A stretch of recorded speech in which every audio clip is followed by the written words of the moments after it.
ይንፉሽ ይነፋፉሽ መንፋት ብርቅ አይደለም። ልጆች ያቃል ግን ሁሌ እንደያዘኝ አግብቻለሁ 2 ልጆች አሉኝ ምናምን አለኝና መጨረሻ ላይ አልጋይ ሰፊ ነው ይመቻል እንዴ ነው ላፋታው እንዴ ከ10 ብር ውጪ የሚሰጠኝ ብር የለም ባይተወኝ አካላዊ እንትን ይበዛቸዋል ይባላልና አሁን ላይ ሰው ጭንቅላቱ ላይ ነው መጀመሪያ የሚጨርሰው ለኔ ብልግና አይደለም ስሜት ይወዳለው በጣም አክቲንግ ነው የምትሰሩ ግጥሞች ላይ ወንዱን ስታስብ ጡንቻው ደረቱ አካል ሲነካ የስብሃት ፍልስፍና ሌቱ ማይነጋልኝ በጣም ሞደው መጽሐፍ ገላ ግን ያልቃል ባይተው አያልቅም ብሎ የሚያስብ ሰው ይገርመኛል በጣም አዝነሽ የጻፍሽው ግጥም አለ እኔ አላምንም ፌሚኒስት ምናምን በሚለው ነገር ብስለት የሁለት ሚዛን ድምር ነው የድፍረትና የማገናዘብ ሰላም ውድ ተመልካቾቻችን ይህ ከባዩሽ ጋር ፖድካስት ነው ለዛሬ እንግዲህ እንግዳ ያድርጌ እዚህ ስቱዲዮ ድረስ የጋበዝኳትኝ ብዙዎቻችሁ የምትወዷት የምናደንቃትኝ ገጣሚ መቅደስ ገብረመድህን ነው እንኳን ደህና መጣሽ መቅዲዬ እንኳን ደህና ቆየሽ እንግዳ ይሆንልኛል እኔ እንግዳ ስለመጣሽ በጣም ደስ ብሎኛል እኔ በጣም መቅዲዬ እንግዲህ በጣም ብዙ ሰዎች በአነጋጋሪ ግጥሞችሽ አይን ውስጥ ገብተሻልና አንዳንዶቹ በይ ቀጥ ይላሉ አንዳንዶቹ ደግሞ በቃ ይከብዳቸዋል እውነት ነው አዎ እና የመጀመሪያው ከሰው ጋራ ትንሽ እንትን ያስፈጠረው እንደዚህ ያስባለው ትንሽ ግብ የፈጠረው የትኛው ግጥምሽ ነው በሶሻል ሚዲያ ላይ ሶሻል ሚዲያ ላይ አይ ቲንክ ይንፉሽ ይነፋፉሽ የሚለው ነው ብዙ ሰው አማርኛን ብዙሃኖቻችን አማርኛን መሰንጠቅ ሳይሆን ብዙ ማይገባውን ሚኒንግ መስጠት ጀምሯል ሰው እንዴ አሁን ለምሳሌ መኪናሽ ጎማ ሲተነፍስ እንደምታስደርጊው ለምን አንቺ አትሆኝም ኢንተርቪው ታደርጊ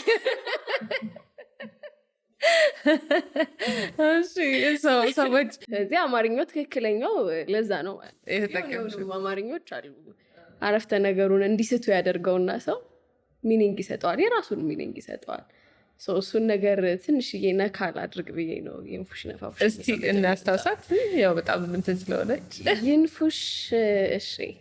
ይንፉሽ ይነፋፉሽ መንፋት ብርቅ አይደለም ይንፉሽ ይነፋፉሽ መንፋት ብርቅ አይደለም ይንፉሽ ይነፋፉሽ ቤት ውስጥ አይንሽን ካይናቸው አፍሽን ካፋቸው ገጣጥሞ እየሳሙሽ የማታፍሪ ፍጡር አንቺንማ ሲንፉሽ ያገሬ ብርቅ ያንቺ ዋሽንት ነሽ መጨረሻዎቹ የግጥሞች መጨረሻ ናቸው ከባድ እውነቱን ለመናገር እኔም የመጀመሪያ ጊዜ ያየሁት ቀን ትክ ሲጀምር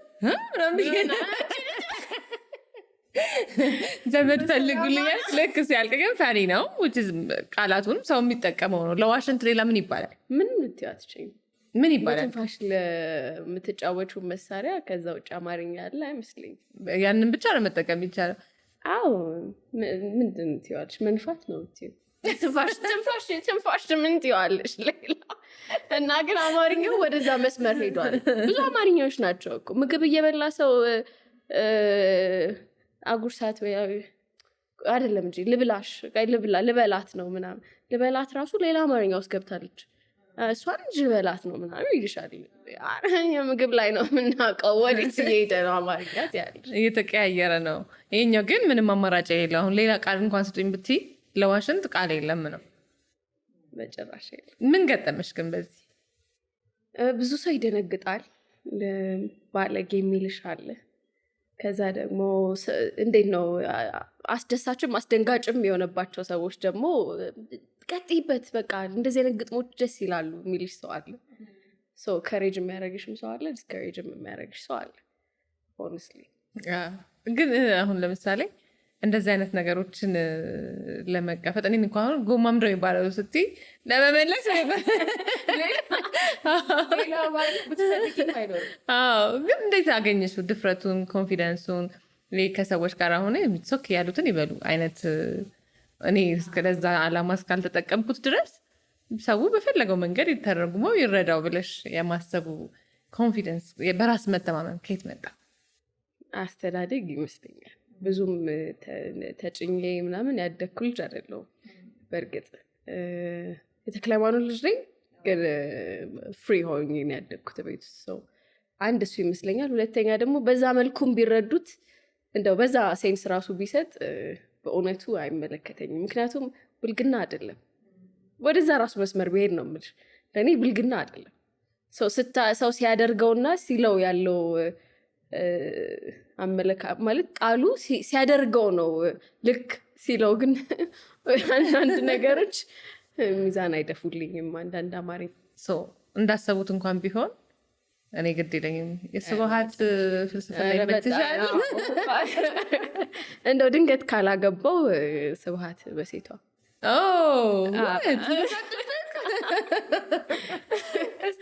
ምን መሰጠሽ? አሁን ለምሳሌ ስብሐት የራሱ የሆነ እንትን አለው፣ ይሄ ፍልስፍና አለው እና ለይተሽ አሁን ጸሐፊ ስትይ ስብሐት የራሱ የሆነ ሌላ ዓለም አለው። ሁሉም ጸሐፊዎች ዓለም አላቸው። የስብሐት ደግሞ ከሰውም ደፍሮ ፊት ለፊት መውጣቱ ጋር ምናምን ተያይዞ የመጣ ነገር አለና መቅዲ እንግዲህ በዚህ እድሜዋ ከስብሐት ጋር የስብሐት ፍልስፍና እንዴት ሊመስጣት ቻለ? ከእውነት አልራቀም የሱ ጽሁፎች እና ስትኖሪ ደግሞ ከእውነት መራቅ ያለብሽ አይመስለኝም። እና እሱን ነው የሚያሳየኝ ሳነብ የሱን መጽሐፍ። በቃ ከእውነት የራቀ ነገር አይደለም።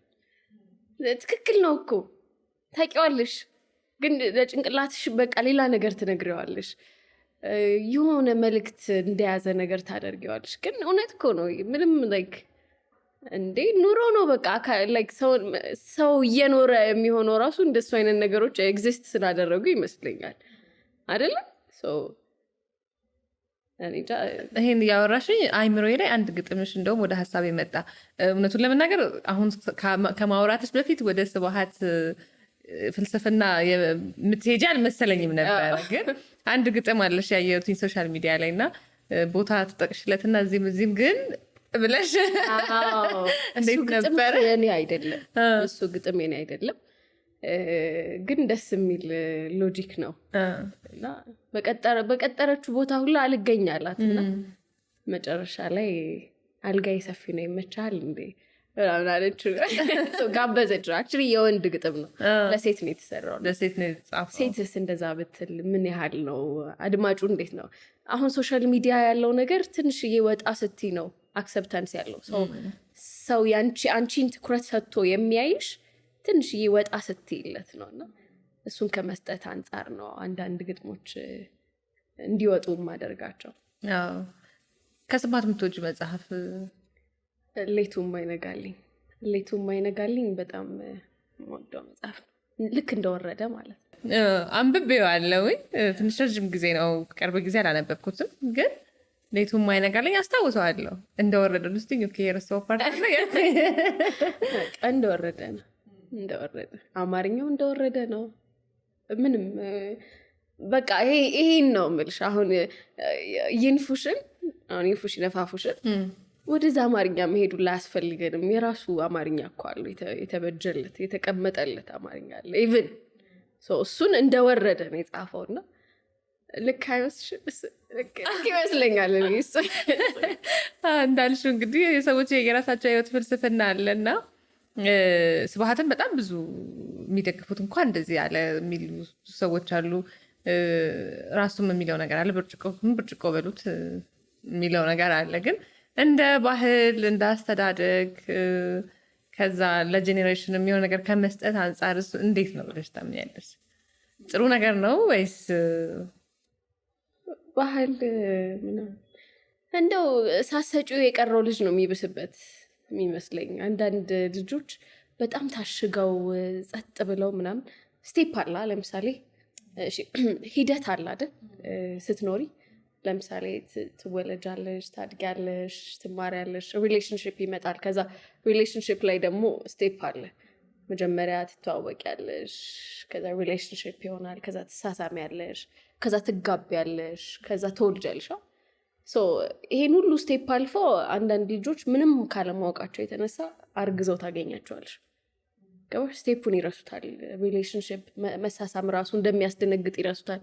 ስሜቱን የለም፣ ሪሌሽንሽፕ ምናምን መዋደድ የለም። ታሽገው ስለሆኑ ነው። እሺ ብዙ ነገር አያውቁም። አዲስ ነው ለነሱ። ይመስለኛል። ሰው እንደሚገባቸው መጠን በሚገባቸው ልክ ማሳወቁ ነው ተገቢ። አዎ እንዲገባቸው እያደጉ ሲሄዱ በሚያውቁት ይሄ ልጅ ሆነው ትልቅን ነገር ይወቁ ሳይሆን ግን በየእድሜያቸው ማወቅ ያለባቸው ነገሮች አሉ። ባይ ዘ ዌይ አሁን ላይ ደግሞ አያውቁም የምትይበት ስቴጅ ላይ አይደለም። ትምህርት ቤት ላይ ብዙ ነገር ነው የምትሰሚው። በተለይ ግል ትምህርት ቤት ላይ ስቴጅ የማታስቢያቸው ነገሮች አሉ። ልጆችሽን እንደው ሆም ስኩል ቢኖርና ሆም ስኩል ብታስተምር የሚያስብሉ አይነት ትምህርት ቤቶች አሉ እውነት ለመናገር። ስለዚህ እነሱ ተማሪዎች ተጋላጮች ናቸው። ቀጥታ በቃ እርግዝና ምናምን ሴቶች ያለ እድሜያቸው አርግዘው ምናምን በቃ ወላጆች እዛው እንደምንም ሽፍንፍን አድርገው ልጆቻቸውን ምናምን የሚያቆዩ በጣም ብዙ ታሪክ የምርም ማለት ነው። በጊዜያቸው እንዳያውቁ ስለተከለከሉ ነው። ገባሽ? በጊዜው የሆነች ትንሽ ምግብ መመገብ ጥሩ ነው። ልጅ እኮ 6 ወር ሲሆነው እኮ ትንሽ እንጀራ እያለ የሆነ ነገር እያለ የሚያድግ በአቅሙ ልክ እየሰጠሹ ሲያድግ ቆንጆ የሚሆን ይመስለኛል። ግን እንደ አልሹ ደግሞ እንደምናውቀው ምናምን አሁን አንቺ ራሱ አሁን ላይክ ለዋሽንት በጻፍሽው ጽሁፍ የሚደርስብሽ የሆኑ ነገሮች አሉ። ምናልባት እኮ የግል ባህሪሽ እንደዛ ላይሆን ይችላል። ግን በቃ በጣም ወጣ ያለ ባህሪ ያለሽ ምናምን አድርገው የሚያስቡሽ ሰዎች የሉ? አይ መቅደስ ነፃናት፣ ብዙ ጭንቅላት ላይ ነፃናት ነው እና የትም ስለማያገኙኝ ደስ ይለኛል። አንዳንዴ ሶሻል ሚዲያ ሰው ድንገት የሆነ ወይ ፖድካስት ወይ የሆነ ነገር ላይ ስታገኛቸው መቅዲ ግን የትም እኮ አላይሽም የት ነው የምትሆኙ ምናምን ይሉኛል። እና ዋናው እዛ ቦታ ላይ ኤግዚስት አለማድረግ ይመስለኛል።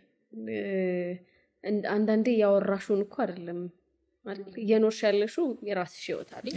ፕሮፌሽኑ የሚጠይቅብሽ ደግሞ የሆነ ነገር አለ። ከዛ ደግሞ የምትወጂው ከሪያሊቲ መሸሽ የማትችይው ነገር አለ። ስለዚህ እኔ እየኖርኩ ነው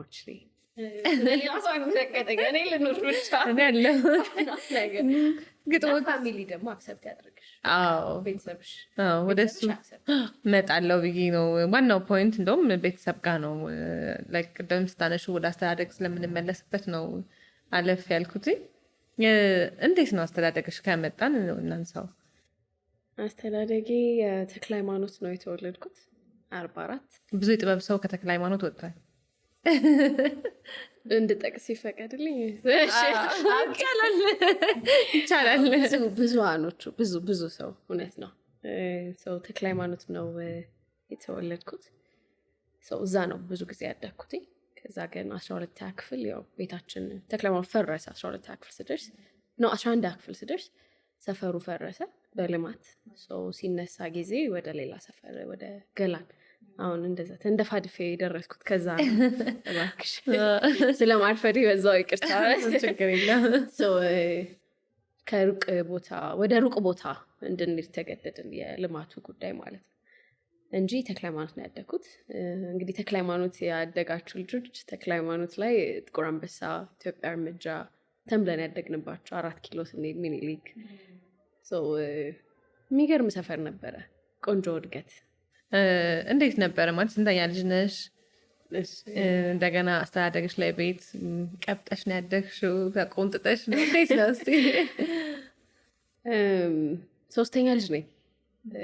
3ታችንም ሴቶች ነን። 3ኛ ልጅ ነኝ።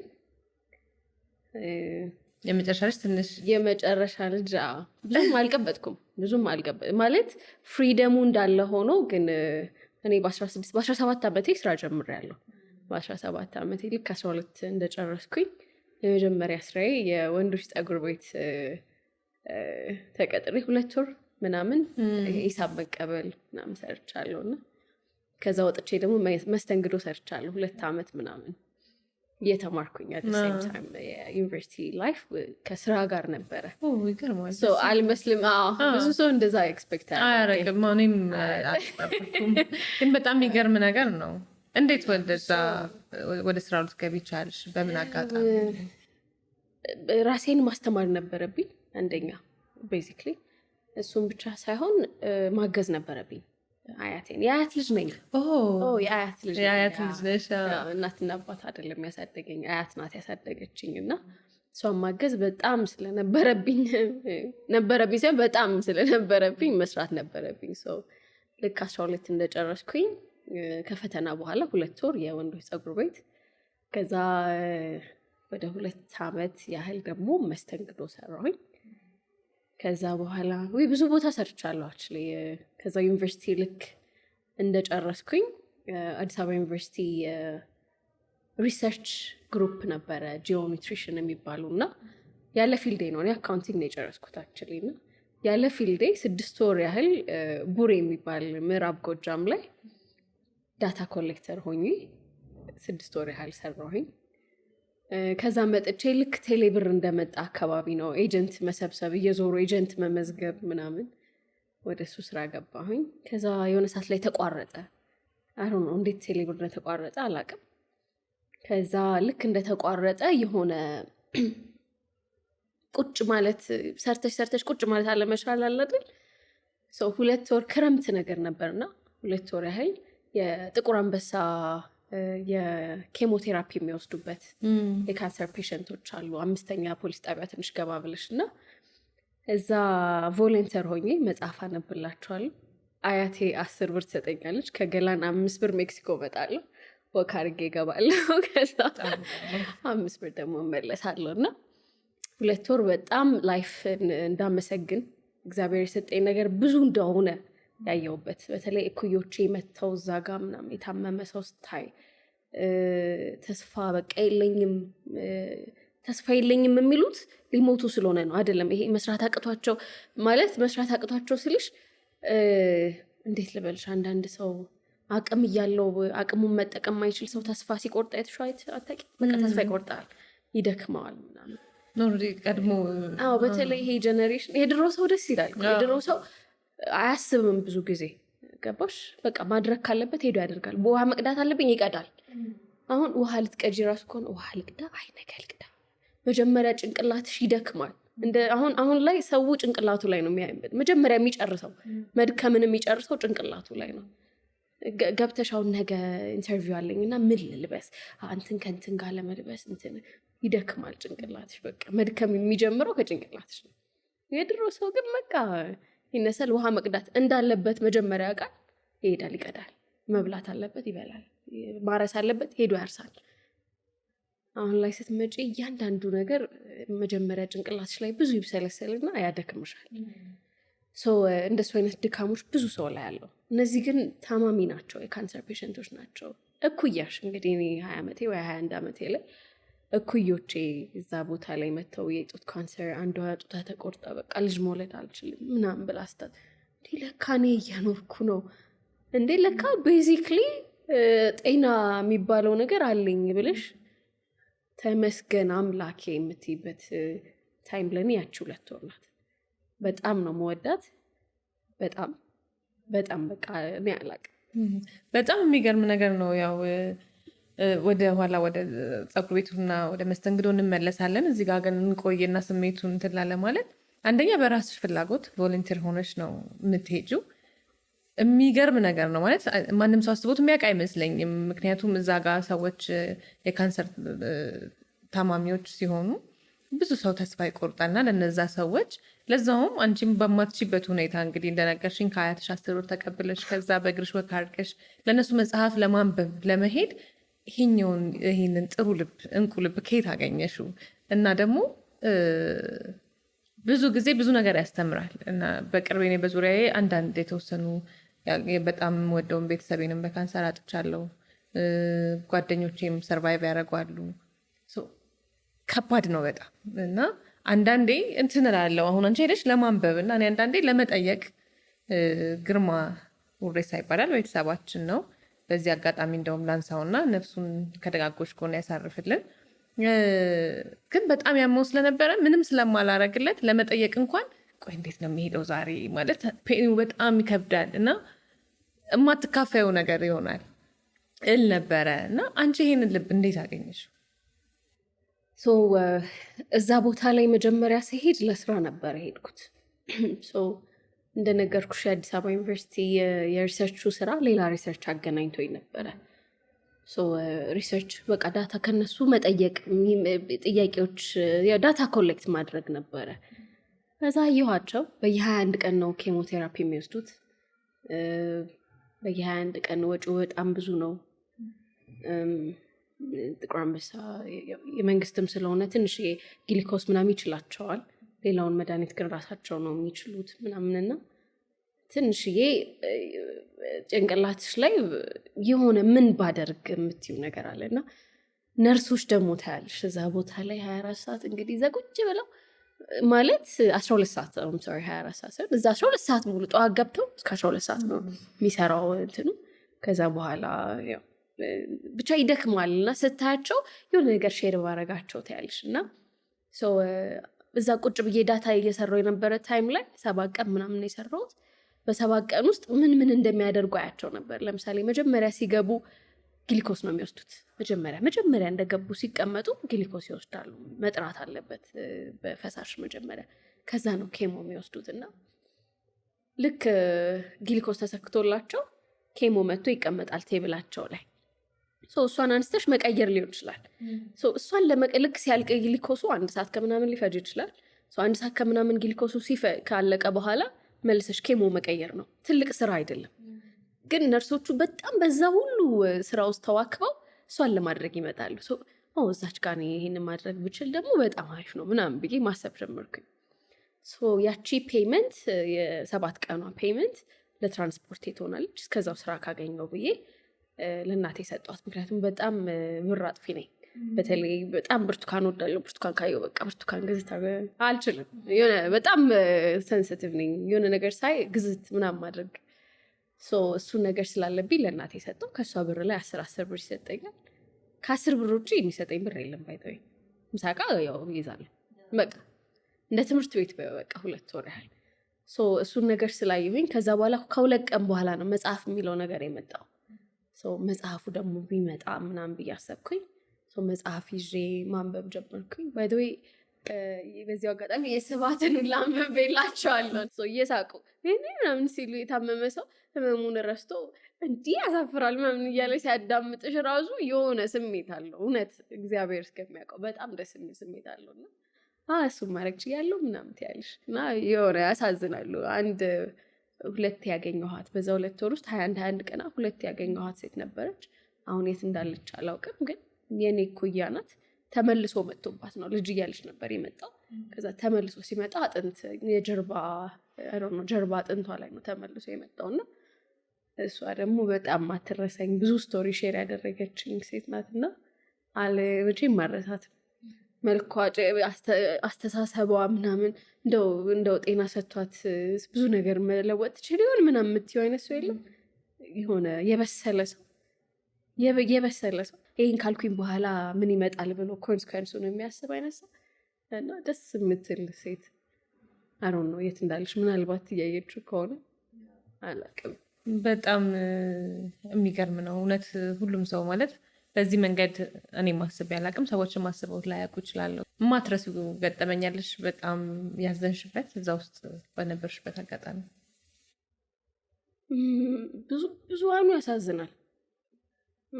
ኬሞ በቃ ያስታውካቸዋል ምናምን እና መቆጣጠር አይችሉም። ማለት ማስታወክን አቅምም የላቸውም። ድግ ብለው እንደው ሽንት ቤት ላስታውቀው እንትን ላድርገው ሄጄ እዛ ጋር ልድፋው ምናምን የምትይው አይነት አይደለም። በቃ በጣም ከባድ ነው እና በጣም ብዙ አይነት ኤክስፔክት ማታደርጊው ቆንጆ ሴት ተዳክማ፣ ከዛ ደግሞ አንዳንድ ደግሞ አሉ እንደዛው ፀጉራቸው ተመልጦ ሙሉ እድገት ነው የሚከለክለው። የጥፍር፣ የአይላሽ፣ የአይንሽ፣ የቅንድብሽ ምንም አይነት እድገት ነው በቃ የሚያቆመው እና ጥፍራቸው ይጠቁራል፣ ፀጉራቸው ይበናል ምናምን እና እሱን ስታይ ከዛ ሴት ደግሞ መሆን አለ። ሴቶች ደግሞ ስታይ ውበቷ አንዳንድ ነገሮች ለወንዶች ምንም ላይሆኑ ይችላሉ። አሁን አይላሽ ባይኖረው ምናምን ጥፍር ባይኖረው ምንም ማለት አይደለም። ኤነርጂዋን ብቻ አይደለም ውበቷን በቃ ከዚህ በኋላ ብቻ የሆነ ብዙ ተስፋዋን ምናምን ያጨልመዋልና እሱን ማየት ራሱ በራሱ ፔን ነው። እዛ ውስጥ የጻፍሽው ግጥም አለ? የለም በጭራሽ። ያው ምናልባት ካለ ብናነሳው ብዬ ስላሰብኩኝ ነው። ጽሁፍ ነው፣ ግጥም ሳይሆን ጽሁፍ ሊሆን ይችላል። ጽሁፍ ላይ ኔክስት ሴሽን ላይ ሜቢ እኔ ወደ እንደዚህ ጽሁፍ ላይ ልመጣ እችላለሁ ከግጥም ወጣ ብዬ። ለእንደሱ አይነት የሚሆኑ ጽሁፎች ናቸው እንጂ እንግዲህ መቅዲ ሰዎች የማያውቁትን ሌላኛው ባህሪሽ ጠንካራ ሰራተኛ፣ ከ17 ዓመቷ ጀምሮ ስራ የጀመረች። እስቲ ትዝታዎቹን መስተንግዶም ስትሰሪ የወንዶች ፀጉር ቤትም ስትሰሪ የነበሩትን ነገሮች እና ቻሌንጆች እስቲ አስታውሽኝ። የወንዶች ፀጉር ቤት ላይ ምንም ከቤቴ ቅርብ ስለነበረ ብዙም ይሄን ያህል ከባድ አልነበረም። ብዙም ስትረግል የሚያደርግሽ ሰው ምናምን የለም። ብዙ አላስታውስም። አጭር ጊዜ ነው፣ በጣም አጭር ጊዜ ነው። ከዛ ደግሞ ኮስታራ ነኝ፣ ትንሽ ብዙ ሳይሆን ትንሽ ኮስታራ ነኝ። ሰው ደፍሮ የሚመጣብኝ ያው ከፈቀድሽለት አይደል? ሰው ደፍሮ የሚመጣብሽ፣ ካልፈቀድሽ እኮ ትንሽ ፊት ስታሳዩ ነው ወንድ ልጅ ደግሞ እንጂ ካልሆነ ዝም ብሎ አይዳፈርሽ። አንለስ በጣም እንደው ይቅርታ ለቃሉ ጋጥ ወጥ ካልሆነ መቶ አይዳፈርሽም። እና 2 ወሯ ብዙም መስተንግዶ ላይ ብዙ በጣም ብዙ ሜክሲኮ አካባቢ ነበረ ኤዩ። የዛን ጊዜ ከባድ ነበረ። ዩኒፎርም ለብሼ ምናምን ነው የምሰራው። የትምህርት ቤት ዩኒፎርም ነው የምግብ ቤት የሬስቶራንቱን ዩኒፎርም ለብሼ ነበር የምሰራው። እና አብረውሽ የተማሩ ልጆች በብዛት የውጭ ዜጎች ናቸው በእርግጥ ከስተመሮች የነበሩት፣ ግን ከስንት አንድ ደግሞ አብሮሽ የተማረ ሰው ምናምን ሊመጣ ይችላል። እና ትንሽ ከባድ ነው።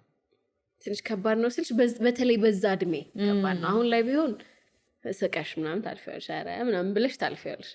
የዛኔ ግን ወይ ለምን እግዚአብሔር ብለሽ ትጠይቂያለሽ፣ እኔን ለምን ትያለሽ። አብሮ የተማረ ሰው ዘንጦ ምናምን መጥቶ አንቺ እንትን በዩኒፎርም ምናምን ራስሽን ሲያዩሽ ምናምን ወይ እንትን አምጪልኝ ምናምን ሲሉሽ የበታችነት ስሜት እንዲሰማሽ የሚያደርጉ አይነት ሰዎች ሊኖሩ ይችላሉ። እና ትንሽ ከባድ ነው። ብዙ ጊዜ አልቅሼ አውቃለሁ። ልክ የሆነ በተለይ አብሮኝ የተማረ ሰው መጥቶ እዛ ቦታ ላይ ትንሽ ስሜታዊ የሚያደርግ ነገር ማለት ለምሳሌ ዲስሪስፔክት ነው። አብሮሽ እንዳልተማረ ሰው የሚያደርግሽ ሰው ወይ እንደማያውቅሽ አይነት ትሬት ሲያደርግሽ ምናምን አይ ወርጄ መስራት መውረድ አይደለም። አሁን ነው እሱን አንደርስታንድ ያደረግኩት፣ የዛኔ አይደለም። የዛኔ ግዴታዎች ናቸው የሚገፋፉት። ለአንዳንድ ነገር እኮ ግዴታ ይገፋሻል፣ ላይፍ የሚባለው ነገር ራሱ። ከዛ በኋላ ግን እዛ ቦታ ላይ እየሰራሁኝ ብዙ ትምህርት ተምሬያለሁ። በጣም ብዙ የምር ስቆ ማለፍ፣ ተመስገን ማለት፣ ብር ማግኘት ማለት በቃ ብር ማግኘት ማለት ምንም መጠቀሚያ እንደሆነ ብዙ ትምህርት ተምሬበታለሁ። በደንብ ብር ሰራ ነበር ባይተወይ። አሁን አልሰራም፣ የዛኔ እንደምሰራው በቃ የውጭ ዜጎች ቲፕ ያደርጉሻል እና ቆንጆ ቲፕ ነበረ ምናምን። አትሊስት በሱ ትጽናኛለሽ። ያቺ እዛ ጋር መታ ትሪት ያደረገ ዝም ብላ ምግብ በልታ ከሄደችዋ እንደዛ ዲስሪስፔክት አድርጋሽ ከሄደችዋ ሴት ሚሞሪ ላይ ስላሉ ነው 1-2 ሰዎች እና እንደዛ አድርጋሽ ከሄደችዋ ሴት በብዙ መልኩ እንደበለጭ ስታስቢ ቴክኒኮ እዚህ ጋር እኮ እየሰራሁ ነው ያን ብር ያመጣሁት ምናምን ብለሽ ራስሽን ትጠግኛዋለሽ። እና ያለቀስኩበት ጊዜ ነበረ በደንብ። ምክንያቱም መስራት በጣም ትልቅ ነገር ነው እንዳልሽው። አንዳንድ ጊዜ እዛ የቆምንበትን ቦታ ሳይሆን መተው የሚያሳዩን ዲስሪስፔክቶች፣ ማንም ሰው በክብሩ አይደራደርም እና ትንሽ ክብር የሚነካ ነገር ምናምን ሲኖሩ ራስሽ እንድታይ የሚያደርጉሽ ይመስሉኛል። እዛ ቦታ ላይ ባልኖርበትም ዝም ብዬ ትንስለው ሳስበው እንደሱ አይነት ነገሮች ይመስሉኛል። እዛ ቦታው ላይ መገኘቱ ሳይሆን እንደተባባል ነው ስራ፣ ሁሉም ስራ ክቡር ነው። በተለይ ደግሞ ሰርተሽ ራስሽን ማኖር ማለት በጣም መጠንከር ነው በጣም። እና ግን ከዛ ውጪ አንዳንድ ሰዎች መጥተው በሚያሳዩን ዲስሪስፔክት ምክንያት ለምን የምትያችባቸው አጋጣሚዎች ሊኖሩ ይችላሉ። እሱን አንደርስታንድ እናደርጋለንና መቅዲ እንግዲህ በልጅነትሽ ነው ጽሁፍ የጀመርሽው? እንዴት ነበር ወደ ጽሁፍ የገባሽ? ወደ ጽሁፍ ስገባ ቅናት ይሁን ምን ይሁን አላውቅም፣ ወይም አትችይም መባል አለመፈለግ። 10ኛ ክፍል ሆኜ ጥቁር አንበሳ ላይ የአዲስ አበባ ዩኒቨርሲቲ ተማሪዎች መጥተው ኮርስ ምናምን እየሰጡ ነበር እና ቲያትር ነበር መጀመሪያ እየሰራሁ የነበረው ከነሱ ጋር ስልጠና። ቲያትር ምናምን 6 ወር ያህል ወይ 5 ወር ያህል እንደዛ ነገር ነው ያስተማሩት። እንደዚህ ብቻ ትንሽ ኮርስ ነው። 2 ወር ያህል ነው እንጂ የመመረቂያ ጽሁፋቸውን ነው ይመስለኛል። እንደዛ ሊሰሩ መጥተው ነው እና ሲያስተምሩ ገባሁኝ። በቃ ዝም ብዬ ምንም ማደርገው ነገር አልነበረም። በጣም ባይ ዘ ዌይ ከትምህርት ቤት ወደ ቤት ከዛ ድሮ እንትን እጮት ነበረ፣ ቮሊቦል እጮት ነበር። ቁመት ሻጭር ነው እና ሴተር ሆኜ እጮት ነበር እና ከትምህርት ቤት ወይ እዛ ነኝ ወይ ቤት ነኝ። ጌም ነገር ወድ ነበረ። ለጎረምሳ ብይ ምናምን እጮት ነበር ምናምን ወደ በጣም ጌም ወድ አሁንም አክቹዋሊ ወደ ጌም ማደላ ሰው ነኝ እና እዛ ተማሪ ሆነን ኦኬ በግሩፕ ነው እንግባ ምናምን ሲሉ ገባሁኝ። ከዛ ኮርሱን ዝም ብለን መውሰድ ጀመረን እና የሚጽፉ ልጆች ነበሩና እኛ ቲያትር ስንሰራ እነሱ ጽሁፍ ይሰራሉ ምናምን የሆነ ቀን ላይ አንድ ልጅ ተፈታተነኝ እና የሆነ ነገር ጽፈን እንምጣ ተብሎ በቃና እንደጀመረ የሆነ ነገር ብቻ የሆነ ቃና ቲቪ እንደጀመረ አካባቢ አይደለም ጀምሮ በቃ ትርጉም ፊልም ማየት የጀመረበት ሰዓት ላይ እና በሱ ጽሁፍ ጻፍ ተባብለን ጽፈን ተገናኘን በንጋታው ማለት ነው። ከዛ እንዴ መጻፍ ትችያለሽ ምናምን አለኝ አንድ የሚያስተምሩት ውስጥ ትንሽ አላስታውሰውም፣ ወረቀቱ ሁሉ ጠፍቷል። ሞዴል አሁን ሞዴል ነው እንደዛ የተፎካከርኩት ልጅ አሁን ሞዴል ሆኗልና ከእሱ ጋር ፉክክር ነገር አድርገን ጽሁፍ ጻፈንና ኦኬ መጻፍ እችላለሁ ማለት ነው ምናምን ማለት ጀመርኩ። ከዛ 11ኛ ክፍል 12ኛ ክፍል ምናምን ሲሄድ ስነ ጽሁፍ ራሴን ምንድነው ሚኒ ሚዲያ ላይ ስነ ጽሁፍ ዝግጅት ላይ ምናምን ማግኘት ጀመርኩኝና ከዛ ኦኬ ማድረግ እችላለሁ ማለት ነው እና ደስ ይላል ደግሞ የሆነ ነገር ስሜት መጻፍ ደስ የሚል ነገር በጣም። ከዛ በኋላ እንግዲህ ያው የራስሽ መድብል በገባኝ ልክ ነው።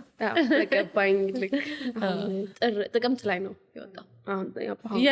ጥቅምት ላይ ነው የወጣው።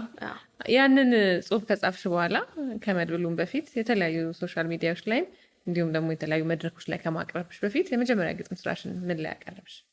የትምህርት ቤት መድረክ ላይ። ምን ነበር ስሜቱ? ያስፈራል፣ በጣም ያስፈራ ነበር ይመስለኛል። አላስታውሰውም ስሜት ማስታወስ። ያስፈራ ነበር ይመስለኛል። ብዙ ተማሪዎች ነበሩ። እንደውም ትንሽ ወጣ ያለ ግጥም ነበረ እና ዳይሬክተራችን ቆንጆ ግጥም ነው ግን መቅዲ ትንሽ ወጣ ብሏል የሚል አስተያየት ሁላ ትዝ ይለኛል። ታስታውሻለሽ? ግን አይደለም ኢማጂን አሁን አይደለም ካልሽ ያዛል ምን ሊሆን እንደሚችል። መጨረሻው ብቻ ቡና ነበር። አጓጓሽን እኮ ታዲያ አጓጓሽን ማለት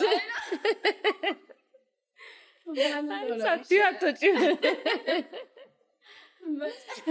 መጨረሻ ቡና ከሆነ ያለሽ ከዛ ሰው ከፊት ያለው ምን ሊሆን ይችላል?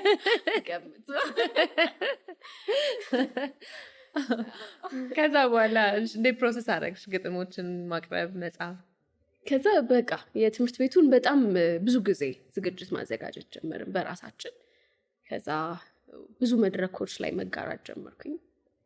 መድረክ አልመርጥም አንለስ ድርቅ ያለ እንትን አልወድም ማለት ይሄ ፕሮፌሽን እንትና ወደ መድረክ ይመጣል እንደዚህ አይነት ነገር በጣም ያስቀኝ። አላውቅም ፕሮፌሽኑን ግን ሆኖ እንደዚህ አይነት ኢቨንቶች ይኖራሉ ግን በቃ ይጨንቀኛል። በተለይ ሰው ኩስትር ምናምን ብሎ የሚያዳምጥበት መድረክ ላይ እንዴት መሆን አለበት? እንዴ መዝናናት አለበት ሰው ጥበብ እኔ እንጃ መዝናናት አለበት። እውነት ነው። ስሜት ነው በእርግጥ እንደዚህ ተኮሳትሮ ማየት የተለያዩ እንደ ግጥም ግን እኔ ግጥም ምንም የሚያኮሳትር አይመስለኝም። አንድ ጊዜ 40-50 ምናምን ዓመት አይነት ሰዎች ትልልቅ ሰዎች ያሉበት መድረክ ላይ ቀፈኛ አይነት ግጥም ነው እና ኮመንት ሴክሽኑ ላይ ጥምጥም በል በገላይ ምናምን እንደዚህ አይነት ነገር ነው ግጥሙና እዛ ኧረ ለ50+ የማይሆን ግጥም ምናምን ለ50 ዓመት በላይ ለሆነ ሰው የማይገጠም ግጥም ምናምን የሚል ኮሜንቶች ነበሩ የበዙት። ግን እዛ ውስጥ ግን እንዴት ነበር የኦዲየንሱ ፊድባክ? በጣም ደስ ብሎታል ሰው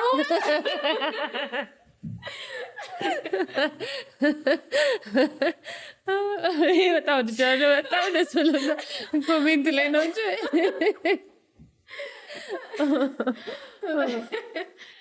በጣም ደስ ብሎታል።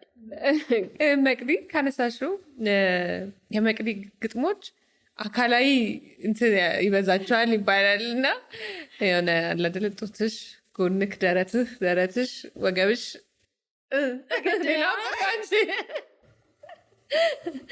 እንዴት ነው ውበት ላይ ታዲያ ያለሽ ነው ወይስ በጣም ነው የምትገልጪው? በዚህ አጋጣሚ በጣም የማደንቅልሽ ነገር ብዙ ሰዎች የሚያደንቁልሽ ነገር አክቲንግ ነው የምትሰሪው ግጥሞች ላይ ኤክስፕሬሽንሽ በጣም ነው የሚገርመው። ድምፅሽ በጣም ነው የሚገርመው። ግጥሞችሽም እንደዛው ይገርማሉ። ይሄ ለየት ብለው የሆነ የሚቀይሩበት መንገድ ይገርመኛል። እኔ በግሌ ትንሽ መሆኑ ጫጭራለሁ። እኔም አልፎ አልፎ ሲሰማኝ እጽፋለሁ እና ልክ አንቺ ኤክስፕሬሽንሽ በጣም ይገርማል።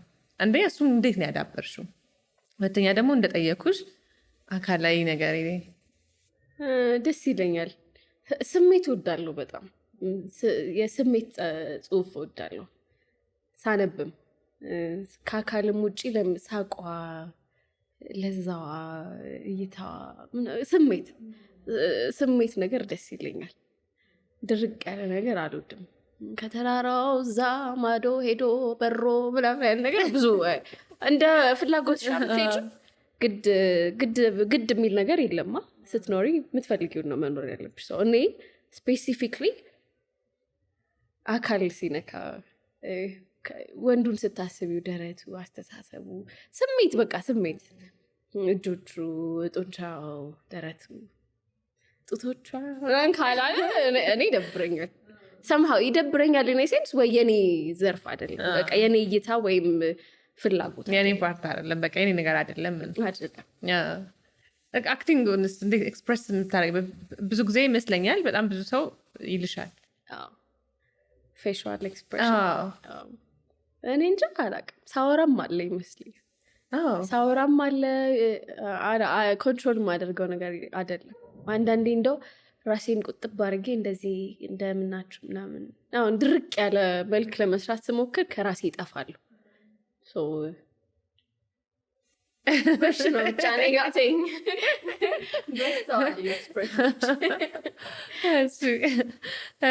ምን አይነት ጽሁፎች ትወጃለሽ? አንዳንድ ሰው ከፍቅር ተነስቶ ይጽፋል። ፍቅር ላይ እንዴት ነሽ?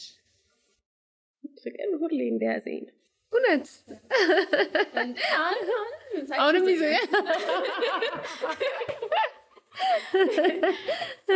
እሱ ልብ ከሌለኝማ እየኖርኩ አይደለም ማለት ነው። እንዴት ነው ለመጀመሪያ ጊዜ ፍቅር ያዘሽ? ፍቅር እንጃ ልክ ሳያት እናቴ አላውቅም እንዴ። ፍቅር ዝም ብሎ የሚይዝ ነገር ነው። ቤተሰብ ብዙ አይነት ፍቅር አለ። ብዙ አይነት ፍቅር አለ። የትኛው ነው ስፔሲፊክሊ የትኛው? ብዙ አይነት ፍቅር አለ። እንግዲህ የቤተሰብ ፍቅር አለ። ለቤተሰብ ፍቅር፣ ከቤተሰብ ፍቅር ተነስተሽ የጓደኛ፣ የሀገር ፍቅር። የሀገር ፍቅር በራሱ በቃ አንድ ልብ ማይምሮ የሚነካ ነገር ነው። የሆነ በቃ እንትን ያደርጋልና እና ከዛ ደግሞ ጾታዊ ፍቅር ነው የሚባለው ትክክለኛ አማርኛ አለና ነቅዲ እስኪ ስለ ፍቅር የሆነ ወንድ አይታ ወዳ የጻፈችበት ጊዜ መቼ ነው? ይዞሽ ያውቃል? ፍቅር ይዞኝ ያውቃል፣ ግን ጽሁፍ ምናምን ጽፌለት ምናምን አውቃለሁ። አላውቅም፣ አልጻፍሽለት? ግን አንዴ እንደዚሁ አይቼው እንደዚህ በመታየት ብቻ የተለያየን ሰዎች አለ። ለሱ የጻፍኩት አንድ ቀይ መኪና ምናምን የሚልና ከመኪናው ነው መኪና እኮ ሀያል ነው ከመኪናው ነው ፍቅር የያዘሽ የተባልኩበት ግን ረጅም ነገር ነው የለም። ሆነስሊ ወይ መጽሐፍ ላይ ካለ ልላችኋለሁ። ግን ድንገት ነው እና የስራ ኢንተርቪው አትላስ አካባቢ የስራ ኢንተርቪው አድርጌ ከስንት ዓመት በፊት 3 ዓመት በፊት ነገር እና ትልቅ ሰው ነገር ነው።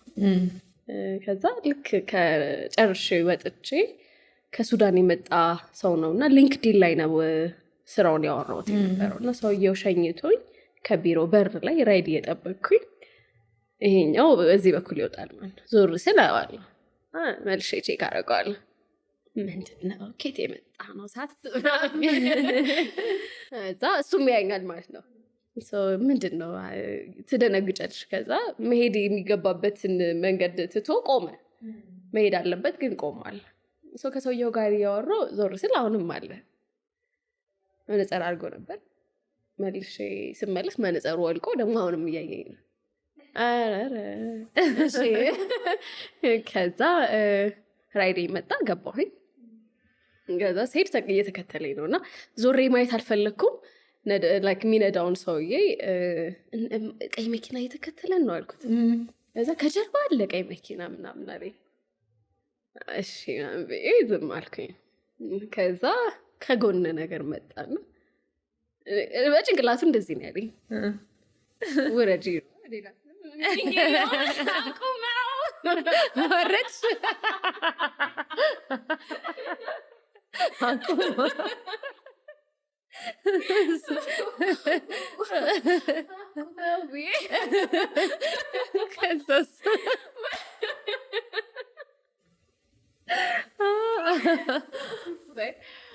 እና ወረድኩኝ። እዛ ገባሁ መኪና ውስጥ አቆመ። ገባሁ መኪና ውስጥ። ከዛ ሰላም ተባባልን ምናምን። መጀመሪያ እጁን ቼክ አደረግ፣ ቀለበት አላረገም። I feel comfortable። ከዛ መሄድ ጀመርን። ሴፍዌይ ታች አትላስ ጋር ኤግዛክትሊ ሴፍዌይ ነበረ አትክልት ምናምን የሚሸጡበት፣ እዛ ምሳ በላን። ከዛ ወጣን፣ ምሳ በልተን ከዛ ወደ ቤት ልሄድ ስለነበረ ነው ወደ ቤት ድረስ ማሸኝሻለሁ፣ ከዛ ራይድ አስወርጄሽ ምናምን። እሺ ከዛ እየሄድን አግብቻለሁ፣ 2 ልጆች አሉኝ ምናምን አለኝ። ከዛ እዛ ጋር በቃ ቆመ ስሜቱ፣ ምንም ነገር ይቆማል በቃ። there's no way የሰው ነገር በቃ ሰው ስሜቱ ጠፋ ቶታሊ ማለት ነው።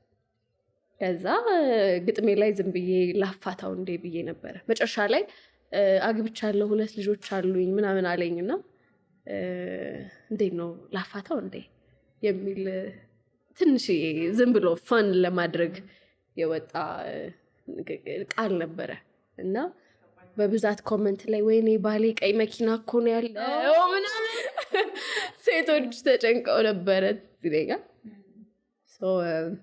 ከዛ ውጪ ሁሌ ግን ፍቅር እንደያዘኝ ነው። ሁሌ ልቤን ክፍት ነው። እንትን አልለውም። የጾታዊ ፍቅር ይሄ ህይወት ወደ ህይወት መስመር የምትሄጂው አይነት ምናምን አይነት ፍቅር ደረጃ ሳይሆን ማንኛውም ሰው ግን እንደመጣ ካወራሁት ጥሩ አስተሳሰብ ያለው ሰው ከመሰለኝ፣ ቫሊዩ አድ ማድረግ የሚችል አይነት ሰው ከመሰለኝ ያ ሰው በቃ ተወደደ። እኔ ልብ ውስጥ ተወዷል። ማንኛውም ሰው ሊሆን ይችላል። በጓደኝነትም በየትኛውም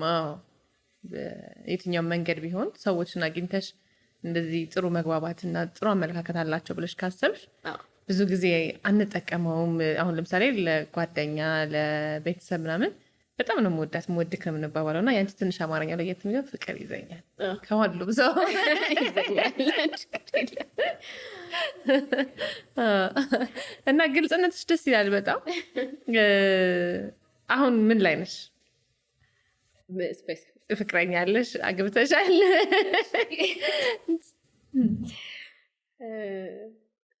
የለኝም። የፈለጉም ግን አይደለም በዛው አይ ነው ጀስት ራሴ ላይ የሰራው ነው። አሁን ላይ ከርሊ ሰው እንዴት ነው ትሬዝ መደራረግ ምናምን ደስ የሚል ነገር አይመስለኝ። ራሱ የሚመጣው ደግሞ አንቺ ራስሽ ላይ ፎከስ ስታደርጊ ነው። ሲመጣ ይመጣል። በቃ ይሄ መሯሯጥ ምናምን ለዛ ነገር ፈልገዋለሁ ብሎ ብዙ ግብ ውስጥ መግባት አልፈልግም። እስቲ ራሴ ላይ የሰራው ሲመጣ ቢሆን ለውጥሽ ራሱ የሆነ ነገር ያመጣ የለ እሱ ላይ ነኝ አሁን ከሌ። ጥሩ። መጀመሪያ መጽሐፍሽን ጥቅምት ላይ ነው የወጣው። ስታሳትሚ የነበረው ስሜት እንዴት ነበረ? ለማሳተም የነበረው ፕሮሰስ?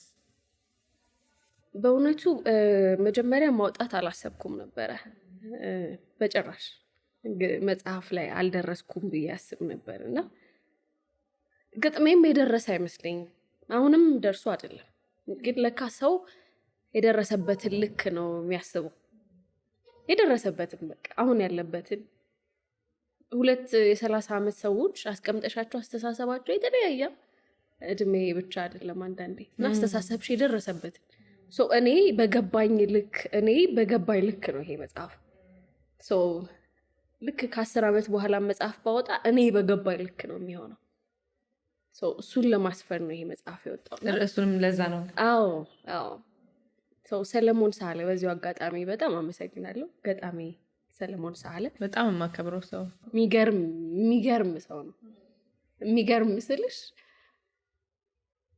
ምግብ ቤት ገብቶ ምግብ አዞ ብቻውን መብላት የማይችል ሰው ነው እና ሄዶ ጫማ የሚጠርግ ሰው ካየ ና ብሎ ከጫማ የሚጠርግ ሰው ጋር አብሮ የሚበላ ብቻውን መብላት የማይችል ሰው የለም። ቱ ዳት ኤክስተንት ሄደሽ ተይው እኔ እንጃ ብቻ የሚለይ ሰው ነው እና እሱ ከሰጠኝ አስተሳሰብ እኔ ጭንቅላት ላይ ከሰራው ነገር ምናምን ነው ይሄ መጽሐፍ የወጣው። በቃ ይውጣ መቅዲ ብሎ አምኖበት ነው ይሄ መጽሐፍ የወጣው። እሱ ነው ሂስ ያደረገው።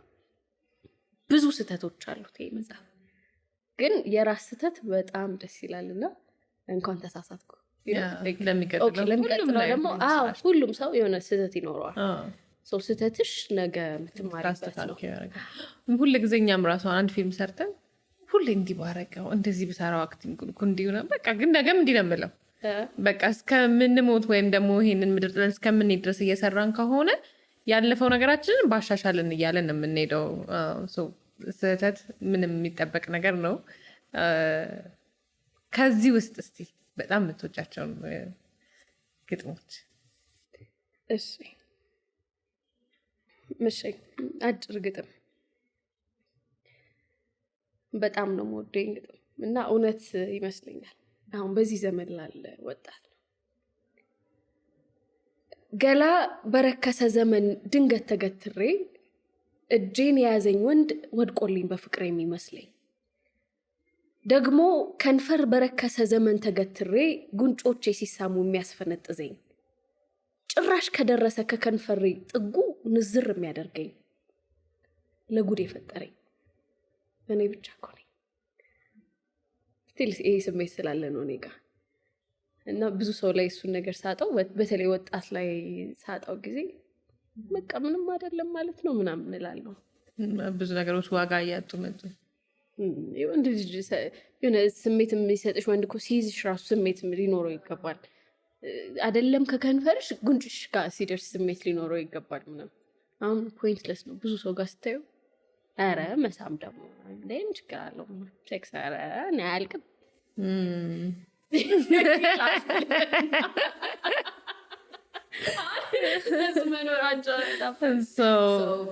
ብዙ አይነት አባባሎች አሉና ልክ ያልሆኑ ቦታቸውን አለ አይደለ? ድሮ በክብሩ በቦታው የምናየውን ነገር አሁን ያለ ክብሩ ያለ ቦታው እያየነው ነው። በጣም አሉ እኮ አሁን ተገላቢጦሽ ሆኗል ነገሮች ካስተዋልሽ። ለምሳሌ አንዳንድ አኗኗሮች እኮ ወንዶች ራሱ ሲያደርጓቸው ኖርማል የሚሆኑ ነገሮች ኖርማል ሆነው አይደለም ግን የመጡ ነገሮች አሉ። ለምሳሌ ድሮም አባቶች እኮ ቺት ምናምን ያደርጋሉ፣ ሌላ ሴት ጋር ይሄዳሉ ምናምን አይደል? እሱ ከድሮም የመጣ ነገር ነውና ወንዶች ላይ ስለሆነ አዲስ ነገር አይሆንብሽም፣ ስትሰሚው አያስገርምሽም፣ አይደንቅሽም። ግን ልክ አይደለም፣ በጭራሽ ልክ አይደለም። ግን በቃ አያስደንቅሽም። እንደ ኖርማል ነገር ተወስዶ ኦልሬዲ እንትን ብሏል። አንለስ ጭንቅላቱ ካላዘዘው ምናምን ትያለሽ። ሴት ላይ እሱን ነገር ስታዩ ከብዳል ይመስለኛል።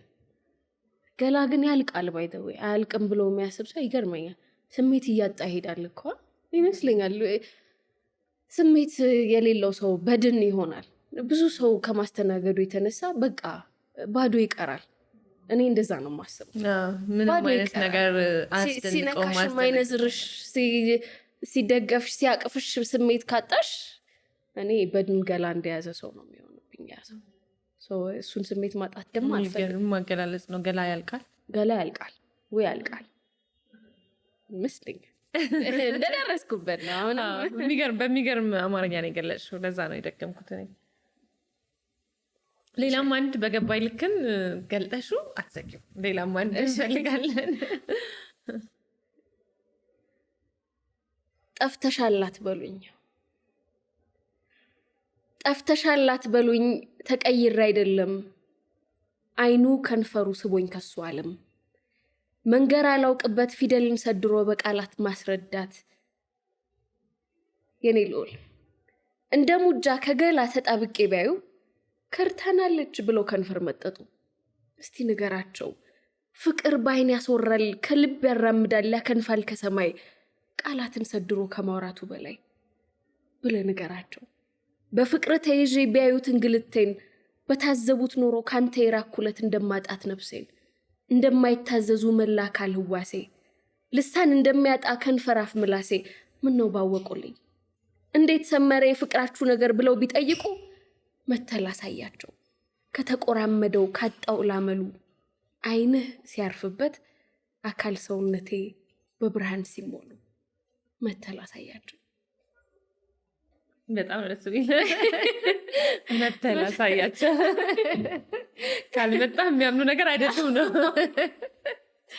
መተል አሳያቸው የምታደንቂው ገጣሚ ማደንቀው ገጣሚ ብዙ አለ እንደየጊዜውም ይቀያየራል። ለምሳሌ አንድ ጊዜ ብዙ ስለዛኛው ሰው ለምሳሌ ኤልያስ ሽታውን በጣም ማደንቀው ሰው እሱም መጽሐፍ በጣም ስለማነብ ስለነበረ ከዛ ደግሞ መልሰሽ የሆነ ገጣሚ ሰለሞን ሳለ በጣም ፕራይስለስ በቃ የሚገርም ገጣሚ ነው የምር። ይኖራሉ ብዙ ያው ግን ወደ ድሮ ምናምን ካልሽኝ ሎሬት ጸጋዬ ገብረመድህን በጣም ትልቅ እሳቱ አበባ ቆንጆ መጽሐፍ ነው እና በጣም ወደው እንትን አለ ግጥማቸው መሃል ላይ መውደድ አባጸጸት የሚለው ግጥማቸው ላይ እና የሆነ የኔ ሰው ኖሮኝ ብልለት ላይክ አንዳንዴ እንትን ብሎ ነው ሴት ስለሆንሽ ትግደረደር ያለሽ ምናምን አለ እሱን ስሜት ባስረዳው ብዬ የማስበው ትንሽዬ ፍሬዝ አለች እና አልወድህም ያልኩት ውሸቴን ሳይህ ብንን ይላል አካላቴ ሳጣህ እርር ኩርምት ይላል ሆዴ አንጀቴ ወይ አጉል እርግማን ወይ ከንቱ መገደር የአንጀቴን ቀብር ያፌን ብቻ ነበር ምነው ባወክብኝ ሆዴን ባየህብኝ። በጣም ነው ደስ የሚለው። በጣም ጎበዝ ገጣሚ ናቸው። መቅድዬ በጣም አዝነሽ የጻፍሽው ግጥም አለ? በፍቅር ዙሪያ ነው ወይስ ኖርማል ላይፍ ላይ? ህይወት ላይ ይኖራል ግን ብዙም ስሜታዊ ገጣሚ አይደለሁም። ስናደድ ሄጄ ደስ ሲለኝ ደስ አለኝ ፍቅራዜኝ እንደ እንትኔ ነው ታይም ስፔሻሊ እኔ በጣም ነው ስራ ላይ ያለሁት ከስነ ጽሁፉ ምናምን ውጪ ትንሽ ህይወቴ ላይ ስራ ይበዛል እውነት ለመናገር እና ከስራ በኋላ ላሉ ታይሞች ነው ወደ ግጥሙም ወደ መጽሐፉም የምሄደው። እንደው አሁን ላይ ትንሽ እፎ ያልኩኝ እንጂ አሁን ወጣው እንጂ የባንክ ሰራተኛ ነበርኩኝ ለ3 ዓመት ያህልና ጠዋት እወጣለሁ። ብሔራዊ አካባቢ ነው የምሰራው የነበረው። ጠዋት 12 ሰዓት ምናምን እወጣለሁ፣ ማታ 2 ሰዓት ቤት እገባለሁ እና ታይሙ ራሱ ትንሽ ብዙ ነገር እንዳታደርጊ ይገድብሻል። ስሜቴን ይሄ እንደዚህ ሆኛለሁ ምናምን ብዬ ብዙም የምጽፍ ሰው አይደለሁም። ግን አንዴ በፍቅር ዙሪያ እንትን ነኝ ጅል ነኝ ስወድሽ በቃ አንቺ ነሻ እንደዚህ ነኝ እንደዚህ በመሄድ ስተቀድ እንደዛ ነኝና እንደዛ ስትሆኝ የላቸው አንዳንድ ወንዶች እሱ ልክሽ የማይገባቸው አይነት ሰዎች አሉ። ያጣጥሉሻል። ይሄ ሁሉን ነገር ሲያገኝ ሰው እንዴት ነው አለ በቃ እጄ ላይ ነው ብሎ ምናምን ያስብልኝ። ለእንደዚህ አይነት እጁ ላይ አይነት ስሜት ተሰምቶት ተወኝ አይነት ነገር ነው። ተወኝ ስልሽ ኮርስ እንደዛ መተው ራሴን ተወኝ ስል ራሴ ተሰማኝ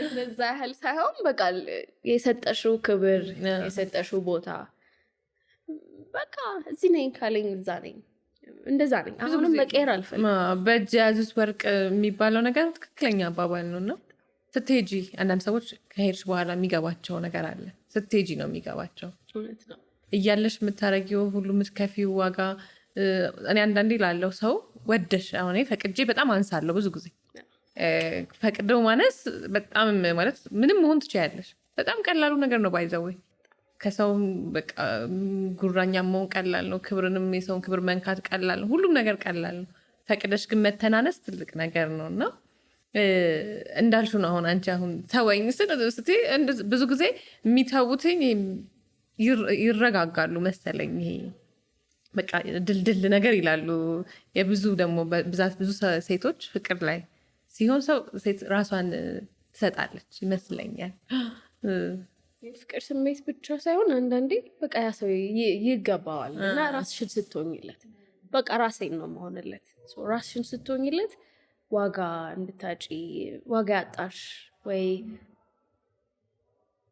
በቃ ቼዝ ማድረግ ይፈልጋል ሌላ እንትን ይፈልጋል ወንድ ልጅ ሮጦ ማግኘትን ምትገፋውን ምናምን ይመርጣል እና ከዛ ደግሞ ስጠይቅ እኔ እኮ የምታፈቅረኝ ሴት ፍለጋ ላይ ነኝ ይልሻል ከዛ የምታፈቅረዋን ሴት ግን ትሪት እያደረጋት አይደለም እና ያስቀኛል እንደዚህ አይነት ነገር እና ብቻ በእንደዚህ አይነት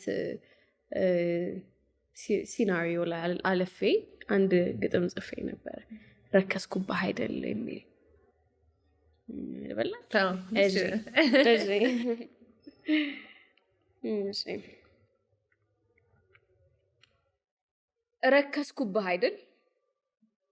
ረከስኩባህ አይደል ብታይኝ ሆኜ ሰው ቅን የዋህ ልቤን ዋጋ ያሳጣኸው እምቢ የሚል ካፌ ብታጣ ሰለቸኝ ወረድኩባህ አይደል ከጠራኸኝ ብገኝ አንደበቴን እሺ እንደህል ቀልቤ አቀለጥከው እንጂ ልቤን እንደቅቤ ምን ምቾት እናትህ አባት ይላሉ አፈሰች አላወቁም እንጂ እንኳንና ልብህ መልክህ እንደሚሰለች ይላል ሰራ ነው ብሎ ያሰቡት እናትና አባቱ አፈሰች ልጄን ነው ምናምን ይሉ ይሆናል ግን የሰሩት አካል ውስጡ ላይ ከላይ ብቻ ሰርተውት ውስጡ ቢልድ ያላደረጉት ሰው እንኳንና ልቡ መልኩ ራሱ ይሰለቻል ይገርማል በተለየ ሁኔታ የሆነ ሰው ህይወቴ ላይ ካዘዘኝ ሳላደርገው አላድርም የምትይው ሰው ማለት ህይወትሽ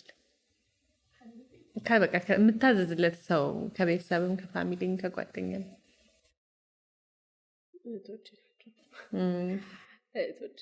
ኦፍ ኮርስ አያቴ አለች ግዴታ ማባሻ አትፈናበኝ ዲክታተር ናት ጀምር እዛ ግን እህቶቼ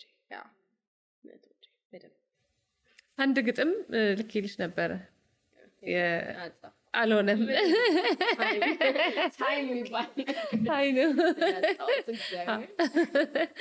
ወደ ልጅነትሽ ልመልስሽ ልጅነትሽ ላይ የማትረሺው ገጠመኝ ምንድን ነው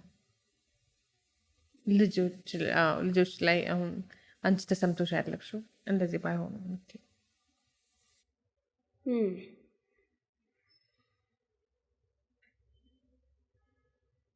ልጅነት ላይ አሁን ላይ ያስቀኛል ግን ተማሪ ሆኜ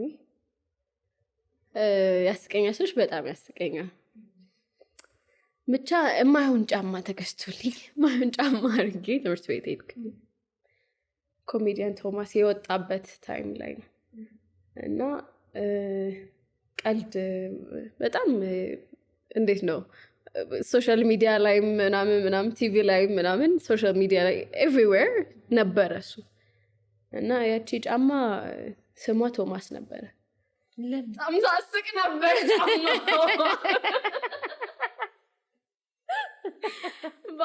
ባይደዊ ነግሬዋለሁ አግኝቼው ነግሬዋለሁ እችን ነገር እናወራታለን ምናምን ቶማስ ነበር የሚባለው ይገርማል በጣም በቃ በጣም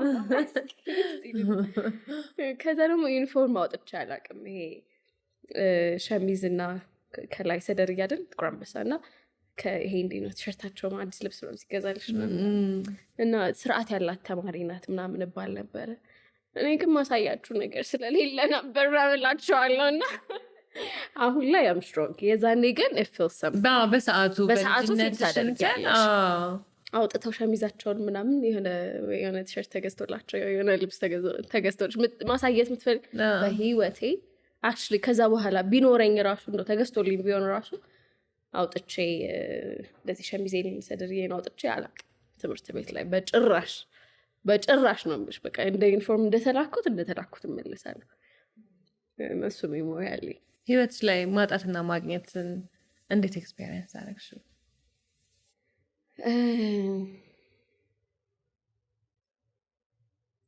በእኔ እንጃ እሺ ማጣትና በልጅነቴ ያገኘው ገንዘብ በልጅነቴ ስልሽ ያው ኖርማሊ አሁን ላይ አብረውኝ የሚማሩ ወይ አብረውኝ የተማሩ ሰዎች ሳያቸው ልክ ወይ ግራጁዌት ካደረጉ በኋላ ምናምን ስራ ላይ ከገቡ በኋላ ነው ደሞዝ የሚያውቁት ወይ ምናምን እና እኔ ደግሞ ልክ ኤርሊ ኤጅ ላይ ስፔሻሊ ደግሞ ከደሞዝ በላይ ደግሞ ሰው የሚሰጥሽ ቲፕ ምናምን በቀን 3,000 ብር ምናምን ትሰርቻለሽ የምራው ከዛ በላይ ዶላር የሚሰጥሽ ሰው አለ ስልሽ $100 አውጥቶ it was a really nice service ምናምን ብሎ ቲፕ የሚያደርግሽ የውጭ ዜጋ ሊያጋጥም ይችላል እንደ እናትሽ እንደጸለየችልሽ ነው ባይ ከእናቴ ጋር በጣም በጥሩ መንፈስ ከወጣው ከቤት በቃ እንደኔ የዛን ቀን የሰራ ሰው ላይኖር ይችላል ተጣልቻት ከወጣው ደግሞ ገና ከታክሲ ነው የሚጀምረኝ ከባስ ምናምን ይጀምረኝ ሰው ይገፋኛል ወይ ምናምን መጀመሪያ ከቤትሽ እንደወጣሽው መንፈስ ነው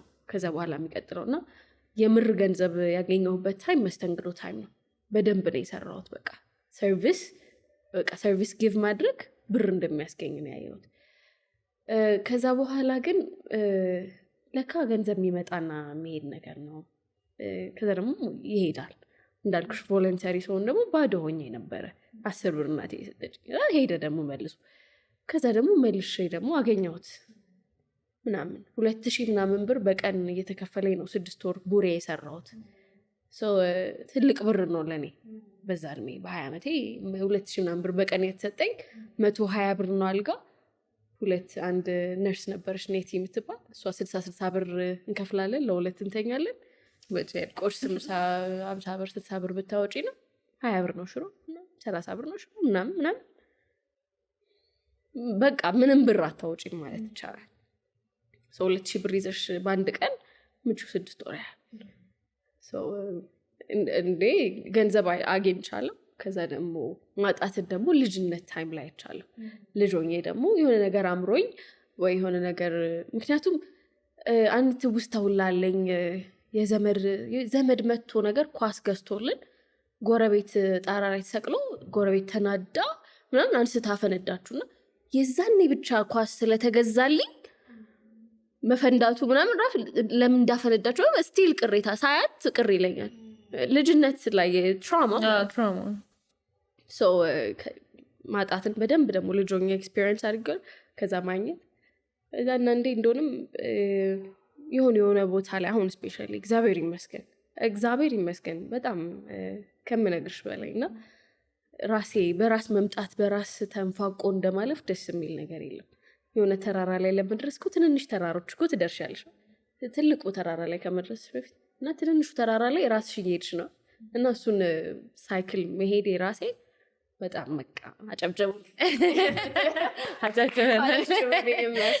እንደኔ ቅብጥና እንደኔ ትንሽ ወጣ ማለት ምናምን የሚገፋ አልነበረም ግን እግዚአብሔር ሁሌ የሚጠብቀኝ በጣም የሚወደኝ እኔ እንጃ አመሰግነዋለሁ እውነት ሁሌ ማለት አሁን እዚህ ጋር ነኝ ነገ ደግሞ የት እንደምሆን አላውቅም ግን እግዚአብሔር ሁሌ ይመስገን በቃ አሜን። አመሰግናለሁ። ትልቅ ነገር ነው።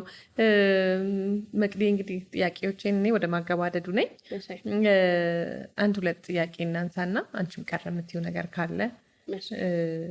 ብዙ ጊዜ ሴቶች እህቶቻችን ላይ ሴትነት ላይ ያለሽ አመለካከት ምንድን ነው? አሁን የምናያቸው ነገሮች አሉ። ራሳቸውን ሶሳይቲ እያደረጉ የሚያጠፉ ሰዎች አሉ። ብዙ ነገሮች አያልፉም ብለው የሚያስቡ አሉ። በቃ የሚያልፍ የማይመስላቸው ቤት ውስጥ ቁጭ ያሉ በብዙ ነገር የሚያልፉ ሴቶች አሉ እና ለእነሱ ምንድን ነው መልእክትሽ? ምንድን ነው የሚባለው? እኩል ነው የተፈጠርነው እና እግዚአብሔር እኩል ነው የሚያየን። ይሄ እኔ አላምንም ፌሚኒስት ምናምን በሚለው ነገር አላቅም። እኩል ነው እግዚአብሔር የሚያየን፣ እኩል ማለት ነው። አረ ወንዱ ጀግና ነው ምናምን ብሎ ሴቷ አቅም የላትም ምናምን እያለ አያየንም። አምላክ እኩል ነው የሚያየን። ግን እኩሌታ ላይ የተለያየ ነገሮች አሉ። እሱ የሚችለው እሷ ማትችለው ምናምን። ይሄ ደግሞ እውነት ነው። ግን አንዳንዴ ጭንቅላታችን ላይ ብዙ ስራዎች ይሰራሉ። ከምንሰማቸው ከምናያቸው ነገሮች አድ የሚደረጉብን ነገር አለ ጭንቅላታችን ላይ የሚሰራው ነገር። ሴቶች ስፔሲፊክሊ ራሳቸውን ያጠፋሉ ወይ? ወንዶችም ያጠፋሉ እኮ። ግን የሴቱ ለምን በዛ ብትይ፣ አንደኛ እኔ መንፈሳዊ ህይወት ላይ ቤተክርስቲያን መሄድ ምናምን እኮ አይደለም። በቤተክርስቲያን ሄዶ ወይ እንትን ጋር መገኘት እንትን ገዳም መሄድ ምናምን ላይሆን ይችላል። ግን ከእግዚአብሔር ጋር ያለሽን ሪሌሽንሽፕ ራስሽ እንደ ጓደኛ፣ እኔ አንዳንዴ የእናቴ መኝታ ቤት ሄድና 1,000 ብር ሸቅያለሁ ዛሬ ምናምን ልለው እችላለሁ። ሂ ኖውዝ ሚ፣ በቃ እኔ አውቀዋለሁ። በቃ ታትስት መንፈስሽ ላይ ነው መስራት ያለብሽ። ድርድር መኖር የለበትም። በቃ ከአምላክሽ ጋር ከምታምኚው ጋር ከአምላክሽ ጋር ከፈጠረሽ ጋር በቃ የዛኔ ነው ትክክለኛው መንገድ የሚታይሽ። እኔ እንደደረስኩበት ነው የምነግርሽ፣ የኔን መንገድ ነው የምነግርሽ። ስለዚህ መንፈሳዊ ህይወት ላይ በጣም ጠንካራ ቢሆኑ በጣም ደስ ይለኛል። ጠንካራ ስልሽ ይሄ ቀሚስ መልበስ አለብኝ ምናምን እሱ ሌላ ስቴፕ ነው። ከዛ በፊት ግን የሆነ ነገር አለ። አምላክ ምንድን ነው? ፍርድ ቤት አይደለም ቤተክርስቲያን። ቤተክርስቲያን እኮ ሐኪም ቤት ነው ይባላል። ዶክተርሽ ነው፣ በቃ ሐኪምሽ ነው። የሆነ ነገር ሲጨንቅሽ የምታጋሪው አምላክ ነው ያለሽ። ቀረብ ብለሽ እንደዚህ ሆኛለሁ የምትይው። ስለዚህ ወደ እሱ መቅረቡ የሚሻል ይመስለኛል። እና ደግሞ ተስፋ አትቁረጡ። በጣም በጣም ብዙ ሰው እኮ ተስፋ እኔ እንዴት ላስረዳችሁ? በተለይ ሆስፒታል ወይ ምናምን ላይ ቢኬድ በጣም ብዙ ነገር ይታያል። እና ወደዛ ቢሄዱ ደግሞ አንዳንድ ሰዎች ለምሳሌ ሲዩሳይድ ስትይ በወንድ ይሆናል። ራሷን በቃ ተካፍቷት ምናምን ሌላ ቦታ ሄደብኝ ወይ ቺት አረገብኝ ወይ አይወደኝ ምን እየወደድኩት ምናምን። የሚወድሽ ቤተሰብ አለ፣ የሚወድሽ አካል አለ፣ በጣም ላንቺ የሚንሰፈሰፍ በጣም የሚጎዱ ስላንቺ የሚያስቡ ሰዎች አሉ። አራጣሽ እኮ አንዳንድ ነገር አስበሽ አታውቂም? ለምሳሌ ወንድ ልጅ ሄደ፣ የምትዋደዱ ነበራችሁ፣ ጠልቶሽ ሄደ። እሱ እኮ ነው የሚጎዳው። የወደደውን ሰው ነው ያጣው። አንቺ ግን የጠላሽን ሰው ነው ያጣሽው። ዳትስት ይሄድ የጠላሽ ሰው ነው ሄደው። አንቺ ግን የወደድሽ እሱ ነው። ለሱ ነው ሉዝ ማድረግ ማለት፣ ለሱ ነው በቃ ማጣት ማለት፣ ለአንቺ አይደለም። እንደዚህ አትኑ። በቃ ኧረ መኖር በጣም ከዚህ በላይ ነው። እና ይመስለኛል እኔ ብዙም ማስረዳት አልችልም። ሆነስሊ ግን ውስጥ ያለውን ነገር ማስረዳት ብችል አይውሽ። ምን አዲስ ነገር እንጠብቅ በቀጣይ? ምን አዲስ ነገር ይኖራል? ምንም አዲስ ነገር ሲመጣ ቢታይ ይሻላል። ሲመጣ ብናወጣው የሚሻል ይመስለኝ። መቅዲ እንግዲህ ጥሬን አክብረሽ እዚህ ድረስ መተሽ የእውነት እንግዳይ ስለሆንሽ እጅግ በጣም አድርጌ ነው የማመሰግነው።